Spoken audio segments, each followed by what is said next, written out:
Velkommen til Magiske Stunder. Mit navn er Maria Hove, jeg er spirituel psykolog. Magiske Stunder er en videopodcast-serie med samtaler med mennesker, jeg er inspireret af, eller som har noget på hjertet, som jeg også synes er enormt spændende. Og i dag så har vi besøg af Bettina Thomsen, som er clairvoyant medie, healer, coach, mentor og psykoterapeut. Og så er Bettina også leder af Lysets Hus, som er en spiritistkirke, der ligger her i Aarhus, hvor jeg også holder til. Så velkommen til dig, Bettina. Tak. Jeg har Og glædet mig. ja, det er godt, jeg har også glædet mig rigtig meget. Og jeg har jo gået under uddannelse hos dig som clairvoyant medie.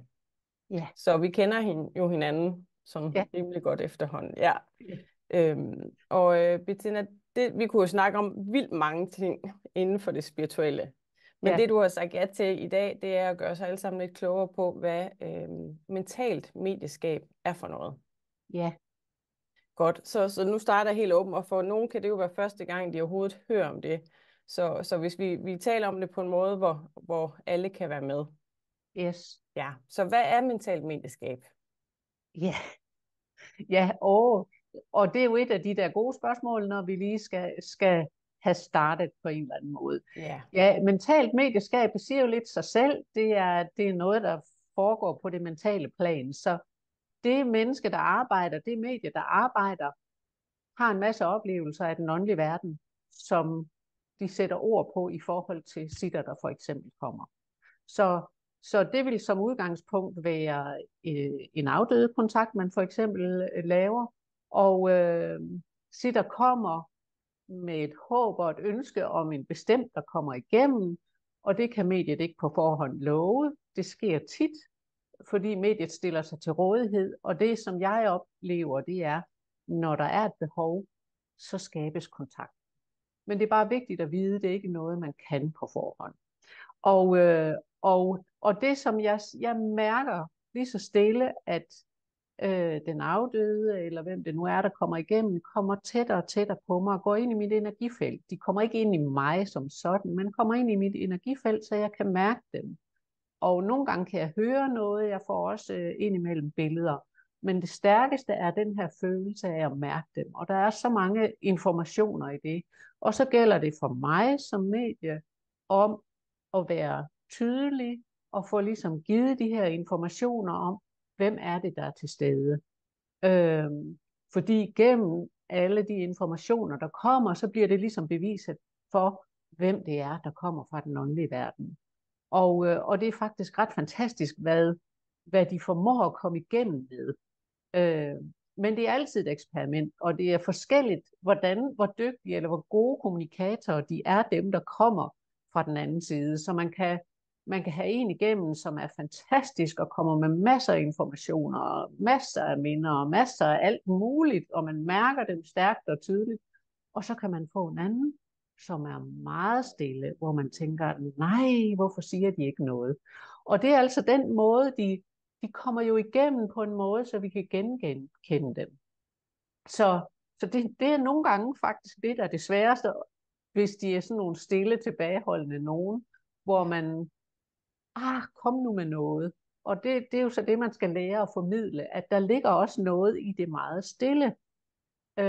Og nogle gange så handler det lige om at komme i gang. så det der med, når de er meget stille, vil du sådan tænke det, fordi det sådan siger lidt om, hvordan de faktisk også var, da de var levende? Yes. Ja. Og nogle gange så sætter jeg ord på, fordi hvis det for eksempel er en datter, og det er hendes mor, der kommer, Ja. så vil hun jo ikke være så stille over for datteren, men hun vil være det for mennesker, hun møder første gang. Så det er jo min erfaring, der fortæller mig, okay, det er sådan, den her dame er, og det er hun selvfølgelig ikke for sine nærmeste på den måde, men det handler om, hvordan hun ligesom er. Ja. Så det bliver formidlingen på den måde. Ja, og jeg tænker lidt, altså, det bliver en lille smule nørdet også noget af det her, som vi nørder ned i det her med mental medieskab. Ja, Øhm, jeg havde en, der stillede mig et spørgsmål på et tidspunkt, der siger, jamen, hvad vil de? Altså, jeg tror, hun kaldte det spøgelser, men spøgelser afdøde, hvad er det, de vil? Altså, som om hun synes, det var underligt. Hvorfor er det overhovedet, de tilnærmer sig de levende? Ja, hvad vil de? Ja, det handler om kærlighed. Ja. De der stærke relationer, vi har haft, og vi er stadigvæk forbundet med dem, selvom de ikke har nogen krop længere, så har vi alle sammen en sjæl eller en ånd, og det er derigennem, at vi er forbundet. Så det er der, den kærlighed, som er, den vil fortsat være der. Så de kommer, måske kommer de for at sige undskyld for noget. Måske ville de gerne have været der noget mere, eller have gjort det bedre. Det oplever jeg rigtig tit, at der er sådan nogle ting omkring det. Det kan også være, at de kommer for at sige tak, fordi at den, som får kontakten, har virkelig hjulpet dem den sidste tid. Der er rigtig, og måske kommer de bare for at sige hej, fordi det er muligt. Øh, og det vigtigste i det er egentlig det her med, at det er kærlighed. Og så også, der ligger også noget i det her med rigtig mange mennesker, som har en kær, som er gået over på den anden side, går og tænker, er de kommet godt afsted? Har de det godt? Yeah. Så det oplever jeg også rigtig tit, at de kommer og siger, jeg har det godt nu. Så de kommer omkring nogle af de der forskellige ting omkring det. Og så er der også lidt, der er mange mennesker, der stadigvæk er lidt i tvivl. Er der liv efter døden? Så det er også en stor del af det. Og faktisk så er det en del af det mentale medies arbejde, ligesom at bevise, at der er liv efter døden. Og det er derfor, det er så vigtigt, at vi kommer med alle de der detaljer, sådan at modtager virkelig ikke er i tvivl længere. Jamen det er min mor, eller hvem det nu er, der så er igennem. Og det lidt specielle, det er, at de kan komme med ting fra et helt langt liv, og de kommer med det, de kommer med. Nogle gange, så den, der skal modtage det, tænker, hvorfor kommer de med det? Og det kan jeg altså ikke svare på. Det er det, de kommer med af en eller anden grund. Så det er sådan lidt sjovt. Så når de kommer igennem, Bettina, er din oplevelse så, at det er mere, og sådan lige for en god ordens skyld, så vil jeg sige, en sitter, det er den, der modtager en afdøde kontakt. Yes. Ja, så det er den, der kommer og hvad kan man sige, har købt en ydelse, der hedder afdøde kontakt, så man sitter, og du er mediet. Ja. Altså er din oplevelse, at de afdøde kommer igennem for deres egen skyld, eller kommer de mere igennem for sitterens skyld, altså for dem, der stadigvæk er levende? For hvis skyld kommer de igennem? Okay. Ja, begge dele vil jeg sige. Men det kan være forskelligt. Men det er jo klart, hvis man kommer for at tale om, at man godt ville have været der noget mere, eller, så er det jo for egen skyld, for ligesom at få sagt det. Og måske få, jeg elsker dig, selvom jeg ikke var god til at sige det, mens jeg var her, så skal du bare vide, at jeg elsker dig, og du gør de rigtige ting, jeg er stolt af dig. Alle de der ting er faktisk mega stærkt, når det kommer. Og mega vigtigt for de mennesker, der modtager det. Fordi der sker mærkelige ting igennem et liv, og vi er alle sammen på vej og har nogle udfordringer i livet, som måske spænder ben for noget. Og det er som om, at det kan vi lige rette lidt op på i den kontakt her. Ja. Har du oplevelse af, at folk kan tage imod den undskyld? Fordi jeg tænker, hvis man nu har haft det svært med en forælder, der kommer igennem for at sige undskyld, kunne jeg forestille mig, at man har svært ved at tage det ind, at min far, han kunne aldrig finde på at sige undskyld. Sådan var han ikke. Han var en meget hård mand, eller et eller andet. Kan folk tage det ind, når der kommer den forklaring, eller den undskyldning? Ja, det kan det. Og nogle gange, så bliver det faktisk også tydeligt. Jeg kan godt mærke, at vedkommende egentlig forsøger at sige, jeg elsker dig, men de kunne ikke få de ord over sine læber. Så det bliver sagt på en anden måde. Og der vil så også være en genkendelse i det, ikke? Så ja, de kommer, som de var. Og så må jeg som medie hjælpe kommunikationen på vej og sætte ord på det, som jeg oplever omkring det. Så er der rigtig mange detaljer omkring, hvordan var vedkommende.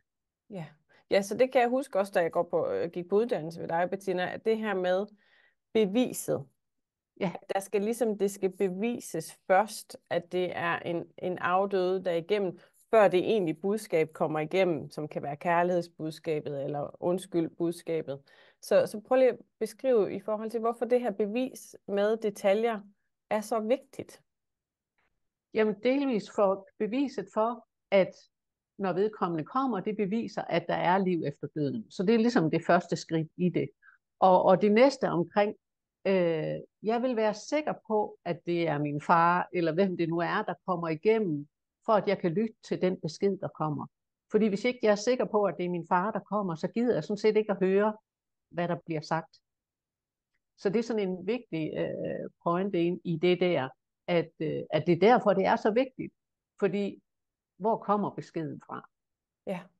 Så hvis budskabet kommer igennem for hurtigt, altså man får sat sig ned, der går et par minutter, og sådan, der kommer ikke nogen detaljer, og det er din far, der er igennem for at sige, at han elsker dig, og han ville ønske, at han havde været der noget mere, arbejdet noget mindre, eller et eller andet. Så hvis man ikke har en følelse af, det er min far, så bliver budskabet sådan lidt ligegyldigt, eller neutralt, eller tomt, eller hvordan skal man forstå det? Ja. Så det skal man virkelig have øje for, hvor vigtigt det er. At få det igennem på den måde. Fordi altså at sidde tilbage med, ja, det kan da godt ske, det er min far, det passer da meget godt, men jeg mangler lige noget. Det er synd. Det er rigtig synd. Så det er virkelig for det medie, der arbejder, vigtigt at få alle de der detaljer med. Også selvom det tager lidt tid, inden vi kommer til det med beskeden. Men det gør til gengæld, at det bliver en bedre kontakt.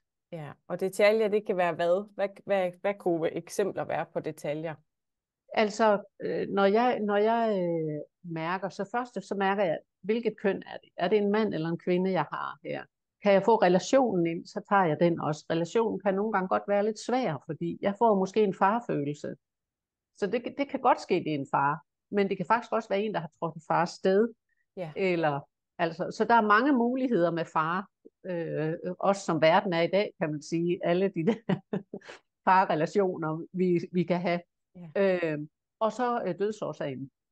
Ja. Og nogle gange kommer det tydeligt og med mange detaljer. Det kommer igen an på, hvor dygtige er de til at kommunikere det. Andre gange bliver det en følelse af, vedkommende blev gammel og døde. Eller du ved. Så nogle gange er der mange detaljer, og nogle gange er der ikke så mange detaljer. Så tager vi det. Og så går vi lige så stille over i personligheden. Jeg mærker vedkommende, der kommer med så mange detaljer, jeg kan der. Måske kommer der nogle minder. Tit er minder jo stærke, fordi det kan være minder, som de to har haft sammen. Ja. Og så videre dernedad. Går efter mindedage, arvegenstande, hvad det nu er. Så jeg sidder sådan hele tiden og er opmærksom på, er der noget særligt her? Og jeg elsker, når der kommer noget specielt. Altså, så er jeg meget opmærksom på, jeg skal ikke sidde og vurdere, om det skal igennem. Altså specielt, hvis det er noget mærkeligt. Jeg kan huske, jeg havde en ung kvinde, som fik et afdødt barn igennem. Og på vej i bilen havde hun siddet og snakket med veninden om, hvis det og det sker, så ved jeg, at det er mit barn, der kommer. Når jeg sad og arbejdede og fik de der informationer, jeg fik, og så er vi ved at være ved slutningen, og så får jeg sådan en lille bamse, et billede af en bamse. Og så tænker jeg, det er for nærliggende. Altså selvfølgelig kommer der en bamse, når det er et barn, og så videre. Men jeg ved bare, at jeg skal sige det, så jeg sagde, og nu får jeg en bamse her til dig. Så sagde hun, nej, det er så godt. Jeg sad i bilen og snakkede med mine veninder, og hvis du kom med en bamse, så vidste jeg bare, at det var min, der kom. Så det er bare mega stærkt, og det er derfor, det er så vigtigt at få det hele med, også selvom jeg synes, at det er for nemt, eller det er for, hvad man nu kan synes. Det skal simpelthen bare med, fordi det kan være, det er det, der gør, at vi er helt sikre på, at kontakten er der. Ja, så hvordan mærker du, fordi man kan jo gå til dig, som er et clairvoyant medie, og få en oplevelse af en afdøde kontakt, men som jeg oplever, der er vores afdøde jo tit omkring os alligevel.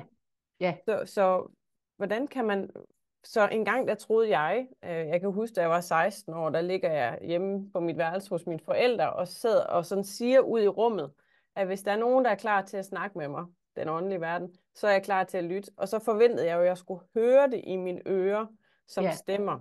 Og jeg havde forventet, at afdøde var noget, jeg skulle se med mine øjne.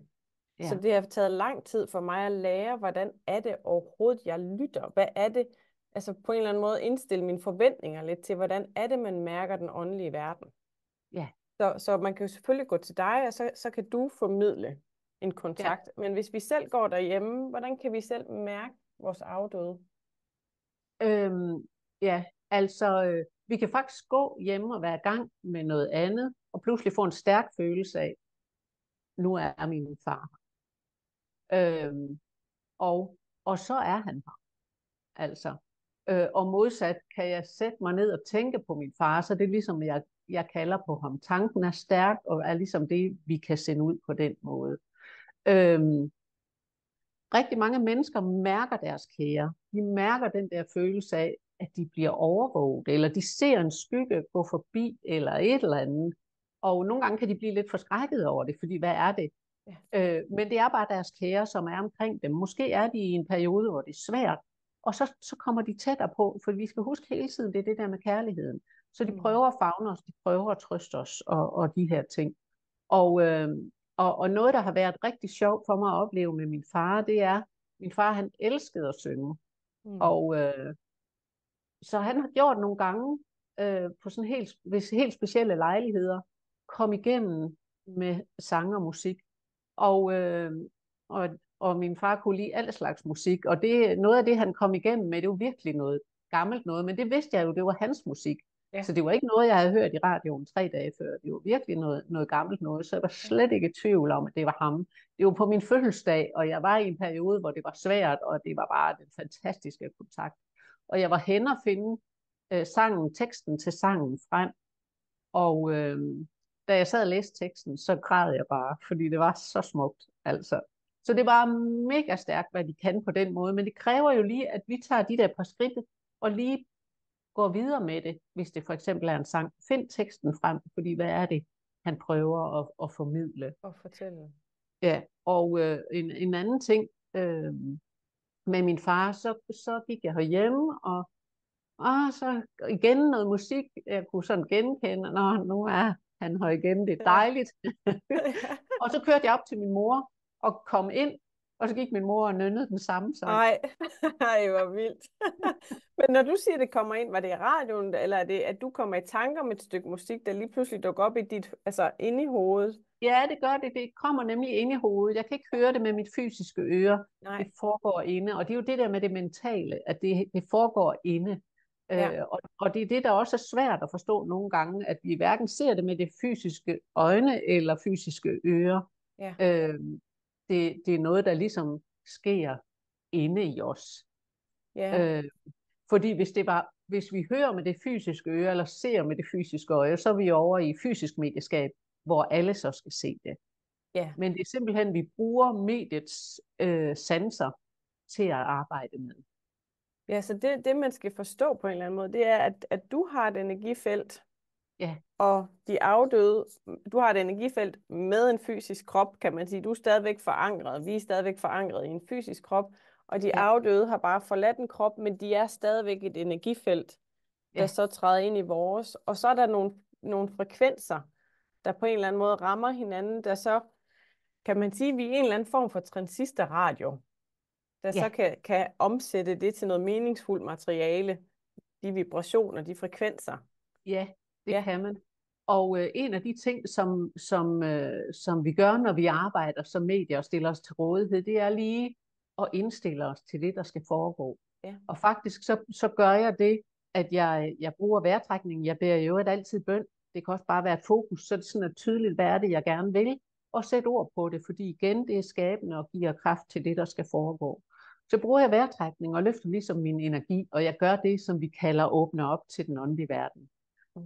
Så det her med, jeg løfter lidt min energivibration, og dem, som kommer fra den åndelige verden, de sænker deres, så vi ligesom på den måde kommer tættere på hinanden. Ja. Og det fantastiske ville være, hvis de bare gik fuldstændig, så vi kunne høre det hele 100%. Ja. Men sådan er det ikke endnu. Nej. Men måske bliver det på et tidspunkt, når vi bliver så dygtige, at vi kan ramme frekvensen meget bedre. Så det der billede, du bruger med en transistorradio, der ved vi godt det der med, at vi sådan kan dreje på den, at det er lidt sådan, det er. Ja. Og jo mere vi træner det, jo bedre bliver vi jo også til det samarbejde, kan man sige. Ja, og min oplevelse har været, Bettina, at da jeg gik på uddannelsen hos dig, at langt stykke af vejen, så træningen består ikke i nødvendigvis at åbne for den åndelige verden, fordi der har man, altså har jeg i hvert fald oplevet at være åben for, det var faktisk lære at skille tingene ad. Skille Ja, tingene ad, hvornår er det mine tanker og mine forestillinger, og hvornår er det noget, jeg modtager. ja, Altså et billede, jeg modtager, en tanke, jeg modtager, en kropslig følelse, for eksempel nogle gange kommer de også igennem med deres symptomer på de sygdomme, de har haft, eller de ja, smerter, de har haft, hvor man lige ja, pludselig kan mærke det i kroppen. ja, Så det der med at lære at skelne, hvornår det er noget, jeg modtager og bare en transistor, og hvornår det er noget, jeg selv skaber, eller udfylder hullerne selv. ja, Fordi vi bliver forvirret over, hvad er det, jeg får. Jeg kan ja, huske, jeg havde en igennem på et tidspunkt, hvor jeg får vist, det er vedkommendes far, der er igennem, og jeg får vist nogle tatoveringer. Og ja. så siger jeg, der er nogle sømandstatoveringer. Og så tænker jeg, han er nok sømand. Og nej, det var hun ikke, og det bliver et nej. Og så tænkte jeg, det var mærkeligt, fordi jeg så meget tydeligt de der gamle tatoveringer, hvor så efter noget tid kommer hun tilbage og siger, men da jeg var barn, der snakkede vi altid om, at jeg gerne ville være sømand, når jeg blev stor. Og jeg tror, Ah, det var det, han gerne ville sige. ja, Så den der oplevelse af, at jeg fik noget, men jeg lavede selv en eller anden form for tolkning på det, som ja, faktisk ikke var rigtig. ja, Så der er jo kæmpe arbejde i at få skilt tingene ad. ja, ja, Ja, det er det. Og vi ja, skal virkelig passe på ikke at komme til at tolke, ja, fordi det kommer jo igennem vores filter så. ja, Så der må man sige, lever det så rent som muligt det, som man får. Og så vil jeg sige, det allerførste, når vi starter med at skal uddanne medier, det er at, at lære dem den tillid til den åndelige verden, ja, lære at skabe, altså det er et samarbejde, vi skal have op at køre her, og så tillid til egne evner, og til evnerne, eller det, der kommer fra den åndelige verden. ja, Øh, og det er virkelig, altså, vi er så mange gange i livet blevet fortalt, at vi ikke var gode nok, og alt, hvad der var galt. Nu handler det rigtig meget om at, at være, jeg er god nok, og jeg stiller mig til rådighed. Og ja, igen, det her med, jo mere stærk jeg kan være i mit fokus, jo mere tydeligt jeg ligesom kan sige, nu sætter jeg som medie, jeg stiller mig til rådighed for det her arbejde, og jeg beder om sådan og sådan og sådan, og jeg må gerne være meget specifik. Hvad er det, jeg ønsker? Og jeg ønsker, at vedkommende går glad og opløftet herfra ja, med at få det med hjem, som de har brug for. Ikke? ja, Øh, alle de der ting er med til at løfte det hele, fordi vi er tydelige omkring, hvad det er, vi ønsker. ja. Men der er virkelig det er et kæmpe arbejde i det der med, sådan, du har tit sagt på uddannelsen også til mig, more of spirit, less of you, eller less Ja, of you, more of spirit. Så det der med at sætte sig selv til side og lade være og tænke, at det jeg får lige nu, det giver ikke mening, så nu skaber jeg lige selv en mening, før jeg leverer det. Men at bare give det sådan så ufiltreret som overhovedet muligt, fordi det kan være, at det giver mening for sitter. ja, det er nemlig det. Ja, Det er nemlig det, og eksempel med bamsen før, ikke? ja, Altså, så det handler det rigtig meget om. Og i starten er man rigtig meget med selv. Og det kommer lige så stille, som man kan give slip. Det er lige før, man skal give så meget slip, at ja, det er jo, jeg er lige ved at sige, at man er ligeglad, og det er man selvfølgelig ikke. nej, Men på den måde, så det kommer så rent som muligt. ja, Så, men det er svært, fordi samtidig vil vi også gerne præstere. Der er så mange ting, vi gerne vil, ikke? ja, Men det er en livslang opgave at arbejde med de her ting. ja, Og ja, for hver gang vi gør det, bliver vi bare bedre og bedre til det. ja. Så det er godt. Så det er bare om at klø på med at øve sig. Ja, Så tænker jeg lidt på i forhold til clairvoyance. ja. Hvad er forskellen på afdøde kontakt og clairvoyance?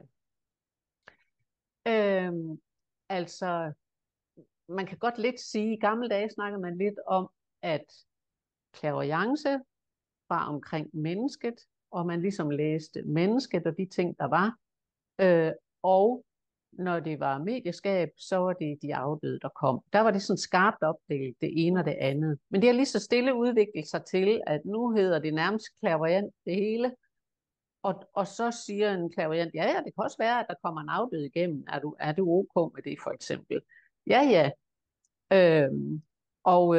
Så det kan sagtens ske, men der vil jeg, hvis jeg gerne vil have en afdød kontakt, så vil jeg helt klart sikre mig, at det er et medie, jeg kommer til.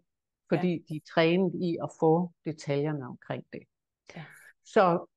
Så i forhold til clairvoyance omkring den enkelte, jamen så handler det jo om, hvordan går det hos vedkommende. Og de kommer jo ofte, fordi der er et eller andet i livet, der driller. Øh, så det er det første, jeg ligesom tuner ind på, når de kommer. Hvordan ser de ud energimæssigt lige her nu? Og det kan faktisk være ret stærkt, hvad der kommer der. Og nogle gange, altså man kan sige, clairvoyancen er lidt mere fluffy. Den er ikke så konkret. Ja. Altså, vi kan gå efter det, fordi vi så arbejder med begge dele, så kan det godt ske, at vi trækker noget af det der mere konkrete over fra afdøde kontakten over i clairvoyancen. Jeg synes altid det, hvis jeg får noget med, der er noget fejring lige her nu, eller der er en mærkedag, eller et eller andet, så tager jeg det med, fordi vi vil bare gerne have sådan nogle konkrete ting, noget der foregår i vores liv lige her nu, så hvis det er muligt, så tager jeg det med. Ja. Men det handler om personer, der er nogle problematikker omkring det, og det der man kan sige, at det er lidt sværere med afdøde kontakten, det er, man kan få en vis hjælp fra den åndelige verden, men de lever ikke vores liv for os. Nej. Så det er sådan en ting, man skal ikke gå til clairvoyant hele tiden og få at vide, hvad det er, man skal. Det skal man selv finde ud af, fordi det er jo derfor, vi er inkarneret på jorden, fordi vi skal lære at begå os på jorden og tage nogle beslutninger, og nogle gange tage nogle forkerte beslutninger, og rigtig mange rigtige, og så videre, ikke? Ja. Så vi kan godt få lidt vejledning, vi kan godt få et lille skub, men vi skal selv gå vejen. Mm. Så jeg siger faktisk, når jeg har folk til clairvoyance, jeg skal gøre alt, hvad jeg kan. Jeg kan ikke give dig svar på alting. Og så griner folk lidt og siger, jamen det forstår de også godt. Ja. Altså, ja. Men det er bare vigtigt at få sagt, for jeg tror, at nogle gange, så er der nogen, der måske tror, at de kommer og skal have svar på det hele. Ja. Og det skal de faktisk ikke. Vi må godt vejlede og sende på veje. Ja. Så, men man kan sige, selve sådan clairvoyancen, hvor finder du informationerne fra? Hvor kommer de fra? Sidder de inde i kroppen, eller sidder de i energifeltet? Eller hvor er de her informationer? Ligger der information om tidligere liv, eller kun det her liv og fremtid? Hvad ligger der af information, om man kan finde frem? Der ligger jo rigtig meget, så det er igen der, vi skal have fat i det der med fokus. Hvad er det? Ja. Hvad er det? Så når folk kommer så for mig, så er det vedkommende, jeg fokuserer ind på dem, så når jeg lige mærker dem, så er det deres energi omkring dem. Men samtidig, så beder jeg også den åndelige verden om hjælp. Og der har vi jo ligesom en skytsånd eller en åndelig leder som medie, og vedkommende, der kommer, har også en skytsånd. Så det er ligesom, hvis man forestiller sig, nu sidder vi her, og så sidder de ligesom i den åndelige verden, så kommunikationen faktisk kan gå den vej også. Og igen på samme måde kan jeg få billeder ind, forskellige ting, som jo så bliver givet den vej, fordi man har ligesom planlagt, kan man sige, på åndelig plan, hvor meget, eller hvad skal vi ind omkring, hvor meget kan vi give her. Så rigtig meget vejledende, men det enkelte menneske skal selv leve sit liv. Ja, så vi har vores frie vilje, og vi skal selv tage ansvar for vores beslutninger. Vi kan få råd og vejledning fra den åndelige verden og fra vores skytsånd, men i sidste ende, så er vi selv i førersædet og skal beslutte, hvad vi vil med vores liv. Ja.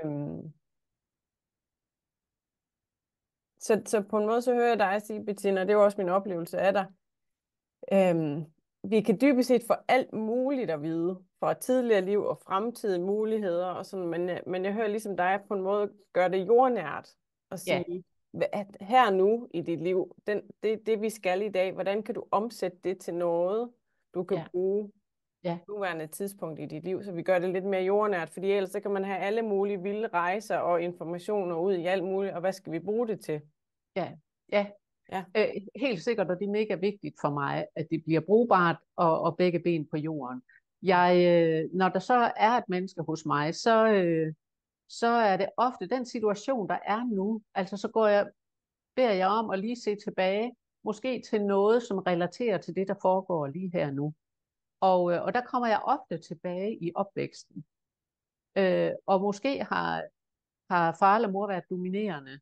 Øh, Måske fylder far meget, men han har faktisk ikke været der. Altså, Mm.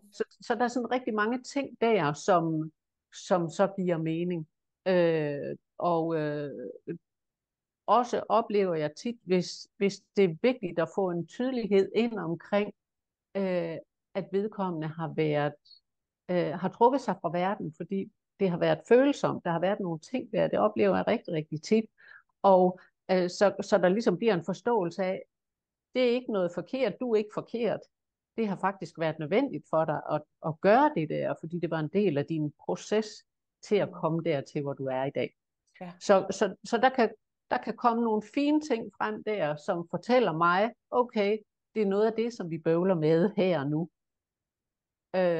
Og så kan jeg heller ikke lade være med lige at tit fremad, se om der er et eller andet der. Men der er det vigtigt for mig samtidig at få sagt til Sitter, at det er bare et her nu billede, jeg lige får. Det er ikke det, der kommer. Det kommer an på, hvad vedkommende gør her nu. Så det er jo vigtigt at handle på de ting, der er i vores liv. Altså. Ja.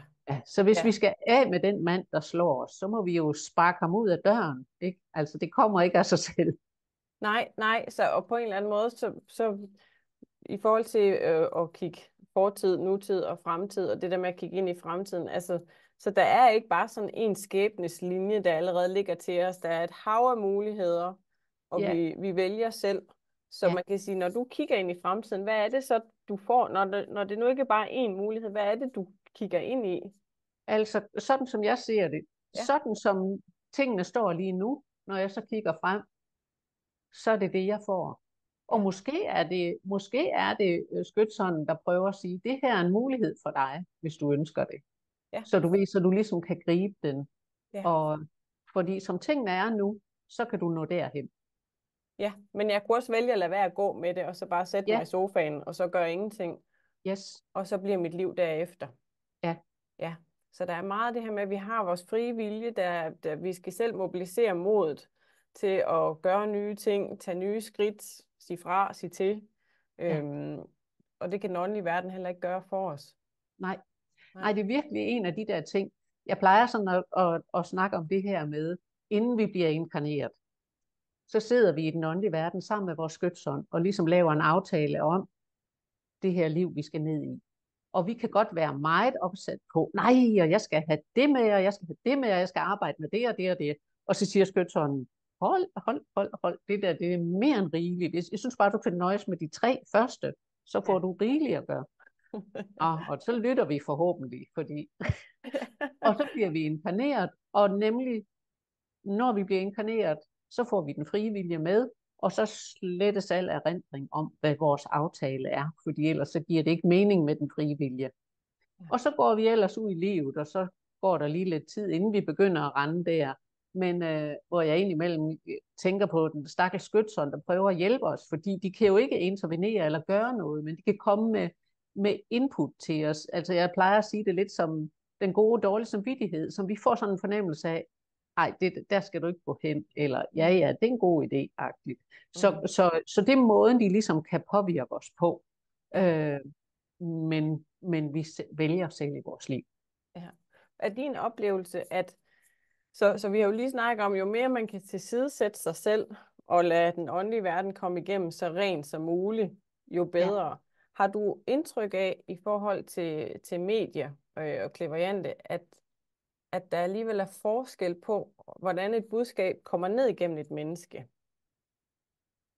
Er der forskel på, så for at gøre det helt tydeligt, hvis jeg havde en 19-årig clairvoyant, der var god til kontakt, og så har jeg en kvinde i 70'erne, der er god til kontakt. Er der forskel på den måde, det menneske, det kommer ned igennem? Ja, jeg plejer at bruge udtrykket, at det skal man huske som medie eller clairvoyant, at det kommer igennem mit filter. Ligegyldigt hvor ren jeg er, så er det mit filter, det går igennem. Så det er derfor, jeg i hvert fald skal have bevidsthed på det. Og det er også derfor, igennem uddannelsen, at det er vigtigt, at det enkelte menneske også lærer sig selv rigtig godt at kende. Ja. Fordi der kan være nogle faldgrupper der. Hvis ikke vi kender os selv godt, hvordan skal vi så kunne hjælpe mennesker? Så det er rigtig vigtigt, det her med øh, og, og ikke lade de der ting, som vi er farvet af, gå med igennem, Ja, men holde det så rent som muligt. som overhovedet muligt. Ja. Ja, Så vi kunne faktisk også være super gode til kontakt, også at give det videre, men også var vores eget liv lidt en rodebutik i princippet. ja, Ja, ja. Og nogle gange er det jo også sådan, kan man ja, sige. ja. Altså, og faktisk er det lidt sjovt. Jeg kan huske, da jeg var helt ung, der synes jeg jo selv, at nu var jeg klar. 18 år, og jeg vil gerne det hele, og det kan jeg i hvert fald sagtens. Ja. Og jeg kan huske, at medierne, de sagde bare, tålmodighed, tålmodighed. Det skal nok komme, det skal nok komme. Tag det nu roligt, og så videre. Det havde jeg noget svært ved. Men jeg ved i dag, at det var det rigtige, fordi at ja, nu er jeg jo ved at være en gammel pige, men der som helt ung, som 20-årig, få en kvinde på 40 eller 50, det er mega svært, fordi du har ikke den livserfaring med dig. Så det er også en ting, som er værd at tage med. Og det er det, som man i gamle dage, hvor man ligesom sagde, du skal være herre i eget hus, før du kan bære den her opgave. Og det vil jeg give dem ret i. Det er rigtigt. Det er bare svært at sætte alder på. Ja, ja. Fordi det kan faktisk godt være en på 25, der kan, Ja. hvor en anden skal være 30 eller 40, inden vedkommende er klar til det. Så der er sådan mange ting, der spiller ind der. Ja.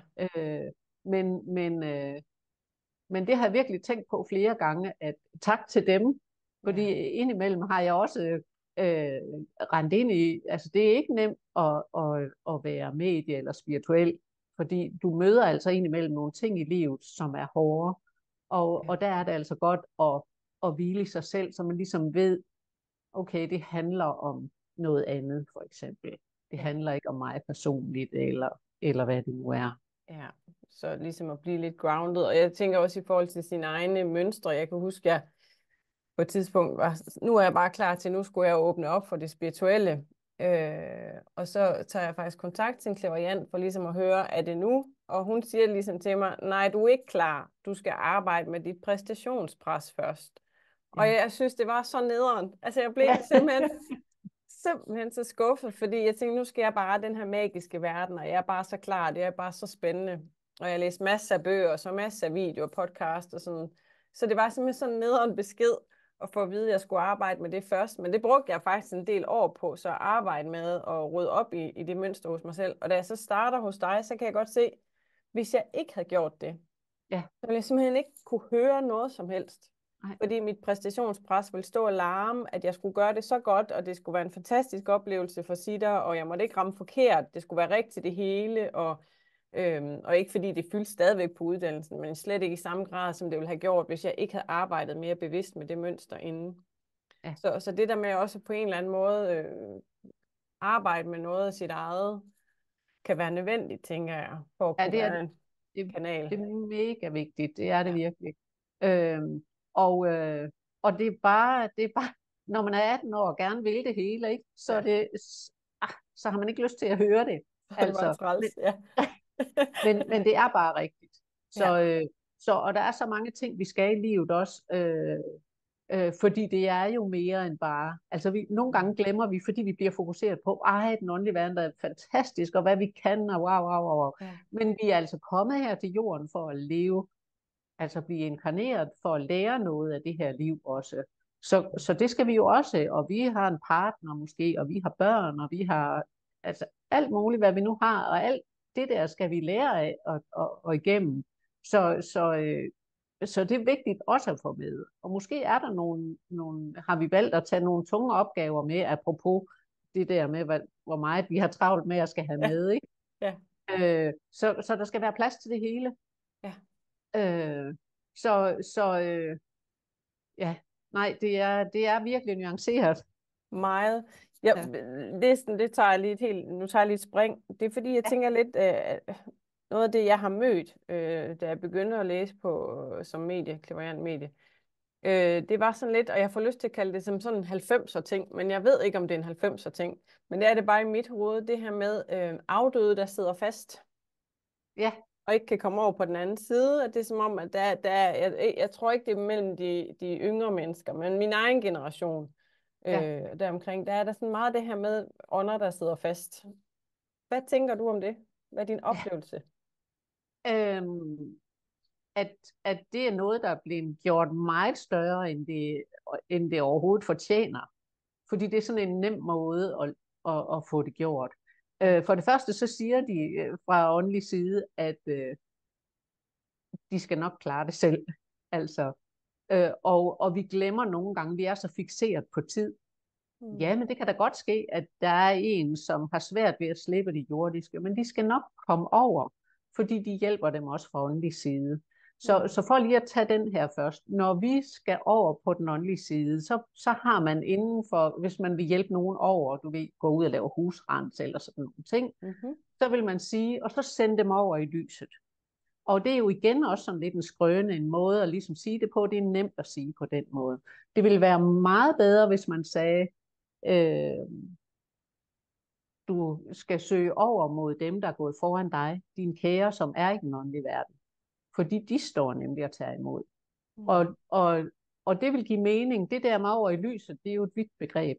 Men nogen, som jeg kender, det er et helt specifikt holdepunkt. Og det er mega vigtigt i den sammenhæng, fordi det giver ro.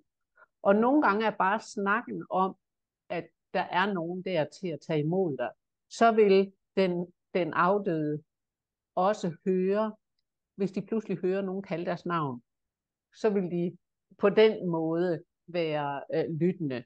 Fordi det kan være, det er nogen, som ikke har troet på liv efter døden, mens de var på jorden. Og så er det klart, så bliver overgangen sværere, fordi de forventer, at der er mørkt. Og tænk igen på det her med tankens kraft. Så hvis det er din forventning, så er der mørkt, når du kommer derover. Men hvis du så lige så stille hører, at der er nogen, der kalder dit navn eller et eller andet, og så er det jo fint, at man måske har nået at snakke sammen og sige, der står nogen klar til at tage imod dig derovre. Så har man lige en lille åbning, så man kan sige, nej, jeg tror ikke på, at der er noget bagefter, men hvis nu der er, så holder jeg lige en lille dør åben. Ja, det er en dejlig tanke. Ja, nogle af dem, hvor man kan sige, der sidder fast, det er tit, og de sidder altså ikke mere fast end, men det er tit det der, de har været meget tilknyttet for eksempel materielle ting. Fordi det skal de jo slippe. Det kan også nogle gange være steder, hvor de ligesom lidt bliver hængende, måske oplevet nogle voldsomme ting, som de har svært ved at slippe, eller et eller andet. Men det er et fortal, altså. Så det er noget, vi ligesom holder liv i, eller skaber, når vi snakker om det. Og nogle gange, så oplever jeg også, at det er bare vores kære, som kommer, men dem, som er måske i et hus, de bliver forskrækket. Det var det, vi talte om tidligere, fordi de mærker dem. Og så tror de, der er noget galt. Men de kommer faktisk bare i kærligheden. Så det er lidt et spørgsmål om at få ændret det her mindset. Det er som om, det skal være svært. Der skal være noget galt. Nej, det er der ikke. Nej, så der er også kæmpe forskel på, at vi får besøg af nogen, der er gået over på den anden side, men bare kommer og besøger os, men som ikke sidder fast. Og så kan der være nogle få, og de skal nok komme over før eller senere. De behøver reelt ikke også levende på den måde til at gøre det. Det skal nok ske. Men vil det sige, at det er nu siger du, de kære, der er gået i forvejen, der er døde i forvejen, står og venter og kommer og henter. Kommer de kun og henter dem, der sidder fast, eller kommer de og henter alle? Kommer og henter alle. Ja. Det er så smukt. Og min mor har været på et plejehjem, og der oplever de jo lidt af hvert, når de gamle dør. Og min mor oplevede, at tit og ofte, når de ligger der den sidste tid, pludselig kan de se en gammel dame på 86, pludselig kan hun se hendes far og mor, altså, og siger det måske, ikke? Og det er bare så smukt. Og hvis man ikke har forstand på, at der er noget bagefter. Så går man måske ud af rummet og siger, nu rabler det for hende den gamle derinde, nu ligger hun der og kalder på sin far og mor. Ja. Men det rabler overhovedet ikke, det er Nej. fuldstændig rigtigt, det er fordi hun kan se dem. Ja. Så det burde være et bevis for dem, der er omkring de gamle, som går over. Det er mega smukt. Ja, Altså. og det er da virkelig en smuk tanke også, hvis man kunne være bange for at dø, eller synes, det er svært at ligge på sit dødsleje, at man vidste, at jeg skal over på den anden side, som min bevidsthed lever videre, min sjæl lever videre, og dem, der elsker mig, der er døde i forvejen, de kommer og henter mig. Jeg tænker, det er simpelthen så smukt et billede. Ja, det er det. Ja. Og det er så vigtigt at snakke om det, fordi dem, der så ligesom har modstand på det, jamen bare de kan have døren stående en lille bitte smule åben, så har de den åbenhed for det, når de lige får den mindste fornemmelse af det. Og så er det jo nemt at åbne døren på den måde. Ja. Ja. Nu ved jeg også noget af det, du er optaget af, Bettina, det er sådan at arbejde for, at åndelighed og spiritualitet bliver en del af livet, af hverdagslivet. Hvad tænker du generelt, det her med at have en åbenhed for det åndelige, gør for det almindelige menneske i et almindeligt liv? Jamen det er jo helt vildt. Altså rigtig mange mennesker i dag er kommet så langt væk fra sig selv og fra hvordan alting hænger sammen, så de føler sig ensomme, stress. Det er derfor alle de der ting, som sker. Fordi, jamen hvad er egentlig meningen med alting? Så i bund og grund det her med at kunne komme tilbage, og jamen, vi har hørt det så mange forskellige steder, men vejen ind er jo at komme ind, nu er vi tilbage til det her med at lære dig selv at kende, kom derind og få den her følelse af, jeg er her, men der er noget, der er større end mig. Og hvad vi så end kalder det, jeg synes, det er fint at sige noget, der er større end mig. Fordi der slipper jeg også, ligesom at jeg skal styre det hele. Det er der faktisk nogen, der gør et sted. Så der er ligesom noget overordnet. Og så den her bevidsthed om, at vi er her for at lære noget, for at udvikle os. Og en rigtig vigtig ting, det er det her med, når jeg indimellem taler med folk, og tit fra andre religioner, jamen er der ikke en, der straffer, hvis I laver fejl? Og sådan ligesom i den stil. Og der er det bare mega vigtigt at forstå, nej, der står ikke en straffende dommer, der tager imod og så siger 10 piskeslag, eller hvad det nu var. Vi skal selv stå til ansvar for de ting, vi gør. Så det vil sige, når vi kommer over i den åndelige verden, og ligesom, som vi ved fra nærdødsoplevelser, så ser vi vores liv ligesom køre revy. Og der ved vi udmærket godt, hvad der var fint, og hvad der var mindre fint. Og hvis vi er et sted, hvor vi måske har trådt nogen over tæerne, eller alt muligt, så får vi ligesom den mulighed for at gå hen til vedkommende og sige undskyld. Og faktisk så er det sådan, for at komme videre, skal du faktisk se vedkommende i øjnene på den måde. Giver det dig det. Altså, så der er en selverkendelse af, okay, det var mit ansvar, det var mig, der egentlig gjorde fejl her.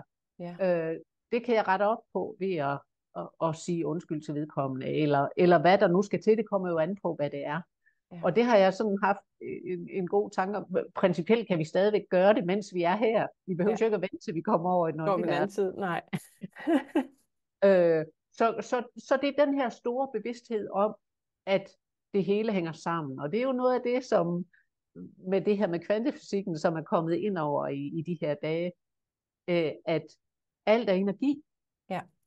Og wow, altså alle de ting, der ligger i det, og blandt andet alt det her med, hvad vi tiltrækker. Og nu kan jeg mærke, at jeg er på vej ud af en en spændende tangent. Fordi jeg selv synes, det er så mega fedt, og fordi jeg for år tilbage, så sagde jeg, når tro og videnskab når hinanden, så er vi bare nået rigtig langt. Så er vi der, hvor der er en gensidig forståelse, og det er altså der, hvor vi er i dag. Så det er bare så vigtigt. Altså, så, og det der også er i det, det er, hvis du ser tilbage, så var vi dybt forbundet med alt omkring os. Hvis vi kigger på ud i naturen, vi kigger på livet generelt og ser årstiderne, der ser vi jo alting forandre sig hele tiden. Så der er sådan en forståelse af årets gang. Jamen sådan er det også med livets gang. Tingene er i udvikling og ændrer sig. Så vi går igennem forår, sommer, efterår og vinter, og det gør vi som mennesker og på alle måder. Så alting er en cyklus. Vandet er også en cyklus. Så vand her, måske har det endda været frosset, så er det almindeligt vand, så fordamper det op, og så bliver det til regn, det kommer igen. Altså, og sådan er det, se på blomsterne også. Alt det der er en cyklus. Og jeg kan huske i de unge år, hvor jeg virkelig var inde omkring, jeg var inde og kigge rigtig mange steder, er det rigtigt det her med reinkarnation? Fordi jeg skulle være helt sikker på det, ikke? Ja. Og så kiggede rundt i verden og sagde, jamen alt er jo en cyklus, så selvfølgelig er sjælen også det. Ja. Selvfølgelig sker der det samme der også. Ja. Det giver bare så meget mening.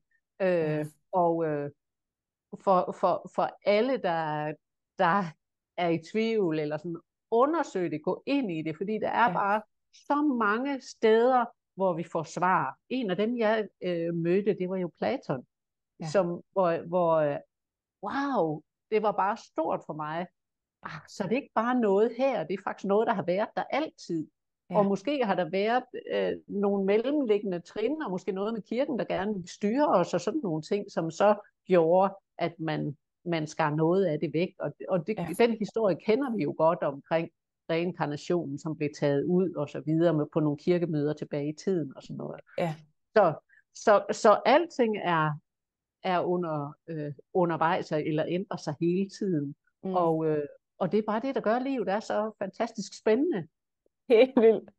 Ja, og vi kan ovenikøbet selv være med til at skabe det. Ja. Fordi så er vi jo tilbage med det her med energien, og hvordan vi lever vores liv. Og for lige at tage den med, der er en åndelig lov, der hedder lige tiltrækker lige. Ja.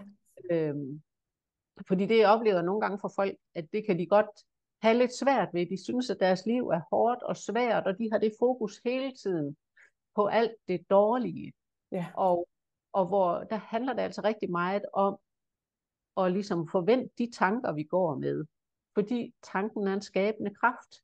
Ja. Og hvis vi lige så stille kan det, så vil vi også mærke, at der sker noget i vores liv. Bare det, at mindsetet lige så stille ændrer sig, og at vi har fokus på at tænke det positive, frem for fokus på det negative. Så vi tiltrækker det, vi tænker på. Ja. Så det er så vigtigt at ligesom tænke gode tanker. Jeg plejer nogle gange bare at sige lys, kraft og kærlighed, fordi det er sådan enkelt. Og ligesom holde fast i det som mit udgangspunkt. Og så kan man jo nørde med forskellige detaljer om, hvad man ønsker at skabe. Så accepter det, der er, og skab det, du ønsker. Ja. Og det gør du rigtig meget med dine tanker. Og så er der en lille tilføjelse, fordi det næste er, at du skal også have dine følelser med. Ja. Så tankerne er skabende, men følelserne er manifesterende. Så begge dele skal ligesom med. Wow. Og der er faktisk nogen, der siger, at i det øjeblik, at du også mærker det i dine følelser, så er det manifesteret derude. Og så er opgaven lidt at vente på, at det indfinder sig, uden at skubbe det væk igen, fordi man kan sige, når det er manifesteret, eller man sådan har sendt ønsket ud og tror på, at det kommer, og så den tid, der går, inden det ligesom kommer ind i ens fysiske liv, så kan man nå at blive i tvivl, og så med den tvivl, og hvis man bliver ved med at fokusere på tvivlen, så får man det jo faktisk skubbet lidt væk igen, ikke? Så det der med sådan at mestre ventetiden i en blivende positiv forventning.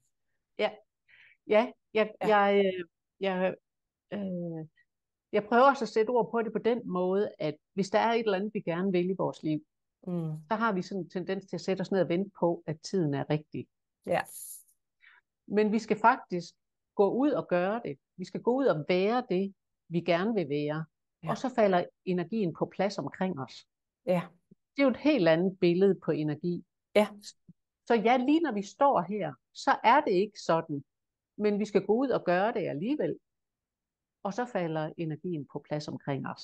Så det er lidt det samme, men det er bare en anden måde at se det på, som giver os en mulighed for at bare gå ud og være det. Ja. Så sidder vi ikke og venter. Så alt det, du sagde lige før, ja, der er så mange spørgsmål, jeg får lyst til at stille dig, både med Guds spørgsmål, og er der ikke en Gud, der dømmer, og vil lige så sige, der heller ikke er. Så at dit Gud, jeg får lyst til at spørge til 1000 ting, men Ja. for lige sådan træde det lidt ind, fordi jeg tænker, at der er ikke så længe, inden vi skal til at runde af. Så det er lige præcis det, du er inde på til sidst. Fordi noget af det, jeg støder på i spirituel litteratur og i mig selv, det er det her med at vente på, at energien er rigtig. Altså skal jeg sidde på en meditationspude og skabe tingene, og så ligesom bare vente på, at jeg trækker det ind i mit liv, eller skal jeg begynde at handle på det, også før det er på plads? Ja. Og jeg synes, det er mega svært. Fordi der er jo nervøsitet ved at handle, før man føler sig parat. Men kommer man nogensinde til at føle sig parat? Altså, så Det er hele det. det her sådan dilemma mellem, hvornår skal jeg skabe det i energien først, og hvornår skal jeg handle? Ja. Så hvad er dit take på det? Ud og være der. Ud og være der. Yes. Ja, vi skal leve, og vi skal ud, og det kan da godt ske, at første gang vi går ud og handler, at det kunne blive bedre. Jamen, vi har også et helt langt liv til det, så bare kom i gang. Ja. Og det er virkelig positivt fra min side, når jeg siger det. Bare gør det. Ja. Og selvfølgelig føler man sig så usikker, at så skal man selvfølgelig have noget vejledning, eller noget skoling, eller et eller andet, ikke? Mm-hmm. Men derefter, den der drøm om et eller andet, gå ud og skabe den. Så det du siger, det er jo også, at du sagde før, at du skal gøre det, og så falder energien på plads omkring det. Så er det også en måde, hvis du sætter handling på, er det også en måde at fortælle universet, at det er det her, jeg vil, og nu må I gerne bakke op. Nu må I gerne hjælpe med at få de rigtige mennesker ind i mit liv på det rigtige tidspunkt. Men noget med at tage de første skridt selv først, også selvom det ikke er på plads. Ja. Ja. Det er det virkelig. Og selvom vi er bange. Ja, uden at blive bange. Og så nemlig også det her med, jeg har brug for et menneske i mit liv, der kan hjælpe mig med det. Okay, det får jeg så sendt ud. Så står der pludselig et menneske foran mig, som er noget helt andet end det, jeg havde forestillet mig. Ja. Men så skal jeg tage imod. Ja. Fordi jeg skal ikke begynde at have sjove idéer om, at de skulle hellere have været blå end gule. Ja. Ja. Så tag imod det, der kommer. Fordi alt det, der kommer, har værdi. Så der er også en øvelse der, fordi vi nogle gange kan være sådan selektive, og nej, det skulle ikke være sådan en, det skulle være sådan. Ja. Gå med det, der er, fordi det kan være, det er den helt rigtige. Det kan være, at min vurdering ikke er god nok, altså hvor jeg tænker, nej, det skal være det der. Ja. Det kan være, at jeg tager fejl. Ja. Så der har jeg så meget respekt for den åndelige verden, at jeg tager imod det, der kommer. At de har sendt den her person, eller den her opgave, eller, så det skal jeg gå med. Ja. Som psykolog, kan man sige, så har jeg jo lært for længe siden, at når der er noget, vi gerne vil, men er angste for, så skal vi, hvad kan man sige, eksponere os for det alligevel. Så det er jo lidt ind i det samme, det vil sige, kaste dig ud i det, selvom du er bange. Og selvfølgelig skal du skal ikke være overvældet af angst, så du er handlingslammet og noget, men du er nødt til at komme ud af comfort zone, tage nogle skridt ud i læringszonen, og så vil angsten falde undervejs. Og det bakker du op med dit synspunkt, at jeg gør det, og så vil energien komme på plads. Fordi det, jeg har oplevet, da jeg så begynder at lære en masse om spiritualitet, det er faktisk, at jeg kunne blive mere afventende. Fra ligesom at godt vide fra et psykologisk perspektiv, ud at eksponere, ud af comfort zone, ud at øve. Ja, det er svært at have klienter første gang. Du skal bare have en masse igennem, så bliver du bedre og bedre og bedre til det. Da det virtuelle så kommer ind over, så lige pludselig introducerer det faktisk lidt en anden afventenhed. Nej, jeg skal sidde og vente til det helt rigtige, eller det er den helt rigtige, eller jeg skal føle det som et hell yes, før jeg vil gå med det. Så det der med også at få dit perspektiv på, at vi skal altså eksponere os alligevel, vi skal stille os derhen, hvor vi gerne vil, og så kan universet begynde at hjælpe os også. Ja. Men den kan ikke så godt hjælpe os fra sofaen. Nej, det kan den ikke. Eller fra, hvis vi sidder på et bjerg i Tibet og mediterer. Ja. Og det er står den enkelte frit for, hvad de vælger. Jeg tænker bare, vi er inkarneret på jorden for at sætte sig på et bjerg og meditere. Det spilder god energi. Ja. Altså, men det kan sagtens være, at der er nogen, som måske er født i Tibet, som har en opgave i det. Jeg tænker bare, er jeg født i Danmark, så er der nogle opgaver her til mig. Ja. Og så er det lidt spild af energi. Men igen, alle har den frie vilje, så det er selvfølgelig deres valg, hvis de gør det. Ja. Men jeg ved bare, at der er så meget læring igennem et langt liv, og at det er vigtigt for os. Ja, så vi er ikke nødvendigvis kommet for, at det skal være en lang badeferie, og det skal være hyggeligt. Det er også ud af comfort zone og svære opgaver. Ja. Og lige den sidste ting knyttet til det, i forhold til de her, nu snakkede om, at vi har siddet med vores skytsånd, inden vi kom herned. Ja. Og ligesom lagt nogle planer for, hvad vi gerne vil opleve, eller lære. Har du en oplevelse af, at det er fordi, jeg har selv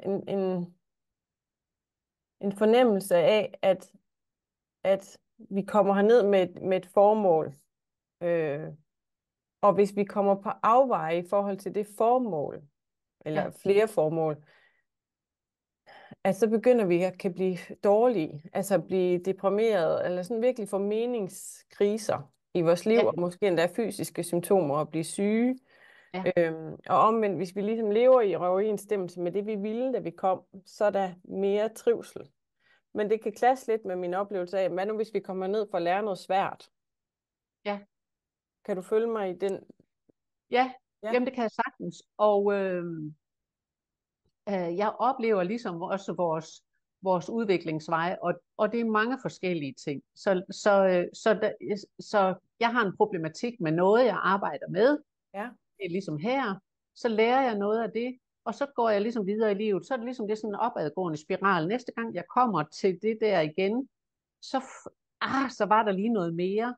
Det er ikke det samme, det er på et andet niveau. Og så kan jeg faktisk tage en tur mere, og nu ligger det på et helt tredje sted. Så der er ligesom, der kan være, vi skal flere gange omkring nogle ting, så hvor man kan sige, at det første gang, så er det virkelig fysisk. Næste gang, så bliver det sådan lidt mere mentalt måske. Altså, så der er mange sider og lag af det. Ja. Jeg kan sige i hvert fald til mig selv, når jeg går, jeg håber, jeg bliver klogere af det. Altså, så de der slag, jeg har fået indimellem, så det er helt ok. Det var så min læring. Hvad skulle jeg lære af det? Ja. Og jeg har også haft det her med, hvis jeg har arbejdet med et mønster, apropos det der, hvis ikke jeg lytter, hvis jeg bliver ved med at gøre det samme, så begynder det altså at bonge ud på min krop. Og det er virkelig noget af det, som jeg har mærket her de senere år, at kroppen taler til mig. Ja. Nu lytter du ikke til dig selv, nu er du ikke god ved dig selv. Så hvis det er noget, jeg har arbejdet med hele livet, at måske lade andre komme først, eller hvad ved jeg, så begynder det altså at bonge ud, så kroppen siger, kom nu lige tilbage til center, tænk dig nu om, eller hvordan den nu siger det, ikke? Ja. Og der er jo så mange vinkler ind på det.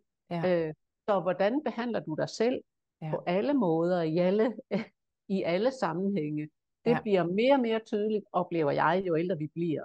Jeg kan godt have ting, jeg kunne slippe afsted med som ung, mellem 20 og 30. Det kan jeg ikke slippe afsted med mere. Nej. Så er det altså ligesom, så er Nej, der du får mere klar besked om, at nu har du forladt dig selv lidt, eller nu har du ikke fået sagt ordentligt fra, eller været tydelig nok, eller så det er som om, det oplever jeg også, at der er kortere mellem, at jeg faktisk får, har adfærd ind i et uhensigtsmæssigt mønster, til at få besked. Men til gengæld, ligesom som du siger, det der med, at vi sådan tager det i flere omgange. Til gengæld, når jeg så får besked, så er jeg blevet meget bedre til at lytte og forstå og vide, hvad der er på spil, og så også tage handling derefter og sige, hov, nu det er der vist noget gammelt halløj, jeg har gang i her. Jeg må hellere lige få taget handling og få taget mig af det. Ja. Cool. Og vores afdøde, når de kommer igennem og hjælper os, kan de se sådan nogle ting? Kan de se de temaer, jeg arbejder med? Kan de komme igennem med råd på den måde? Ja, de kan de. Og det, der nogle gange kan være sjovt, det er, hvis din far eller mor kommer igennem med et råd, at de gør det jo i kærlighed. Men hvis ikke du gad at høre på dem, mens de var her på jorden, kan jeg vide, om du så gider nu. Ja. Ja. Det er i hvert fald sådan en lidt sød ting, vi godt må have med, Ja. at vi skal huske, ja, jamen, det kan godt ske, far eller mor fyldte rigtig meget i livet, og det prøver de måske stadigvæk. Men måske var det lige nøjagtigt her, hvor jeg så selv skulle træde karakter Ja. og tage de beslutninger i mit liv. Ja. Så, men de gør det i kærlighed, Ja. ligegyldigt hvad. Ja, så når de ligesom er gået over på den anden side, så vil de altid komme i kærlighed. De vil aldrig komme med vrede, eller få skæld ud, eller... Nej, fordi de har jo en bevidsthed der. Fordi det er der, hvor de også har set, når de ligesom ser på deres liv, det kunne jeg godt have gjort lidt bedre. Ja. Så der er en meget stor erkendelse af, hvordan tingene hænger sammen. Så vi ved godt, okay, der er lige et par ting her, jeg lige skal kigge på, for eksempel. Ja. Ja, så fint. Hvis du nu har afslutningsvis, folk sidder derude og sådan tænker, jeg synes det er mega spændende, jeg kunne godt tænke mig selv at kommunikere lidt mere, eller komme i gang med at starte med at kommunikere lidt. Kan du give en lille øvelse eller et lille fif til, hvordan de kan lytte på beskeder? Ja, i bund og grund finde sted i ro. Sæt sig i ro. Gerne med vejrtrækning, gerne med bøn, det der fokus, fordi det sætter sig ligesom det. Og så sidde, og det handler ikke om at sidde længe, det er egentlig vigtigt, at det ikke bliver for længe. Og det kan godt ske de første gange, så sker der ikke en disse, men der skal ligesom noget gentagen til, at man ligesom viser, at jeg ved godt, at det tager noget tid, og at det der med tålmodighed, nu kommer den igen. Det er altså en del af det er en af vores store lærermestre, det er tålmodigheden. Ja. Og hvis vi kan give slip, så udvider det sig lige så stille, så kommer det. Hvis man så er sådan et menneske, som har rigtig meget kørende, så kunne det være en rigtig god idé at gå en lang tur. Ja. Komme ud og få nogle kilometer i benene, fordi det renser ligesom systemet. Og jeg bruger det selv også, hvis jeg går og tumler med noget, jeg ikke rigtig kan håndtere det. Gå ud og gå en lang tur, eller gå ud og slå græs, eller et eller andet. Pling siger det så kommer det.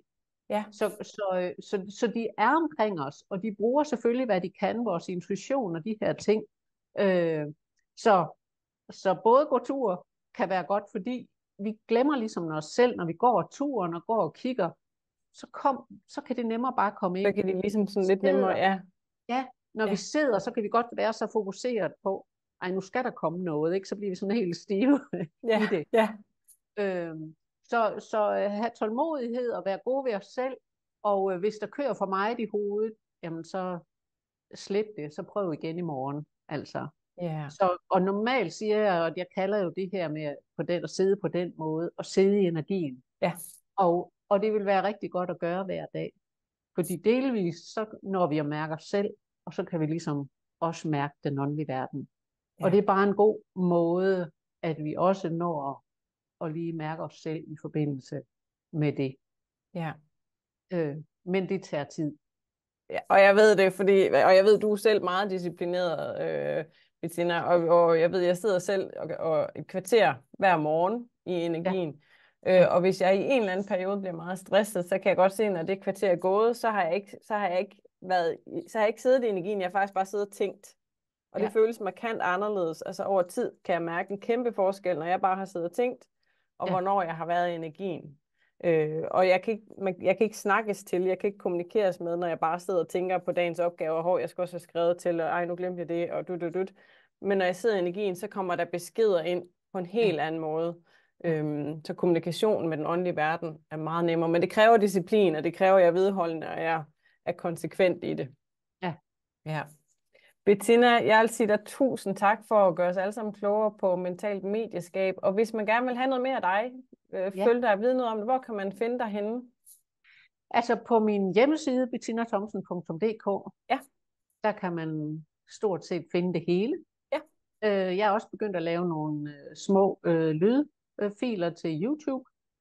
Og jeg er selvfølgelig også på Facebook og på Instagram.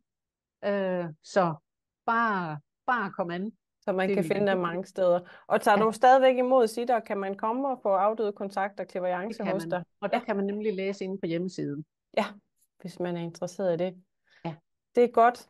Tusind tak for al din viden og visdom, og også for at give noget af dig selv, Bettina. Selv tak, det var rigtig hyggeligt. Det er godt, det synes jeg også. Hej. Hej hej.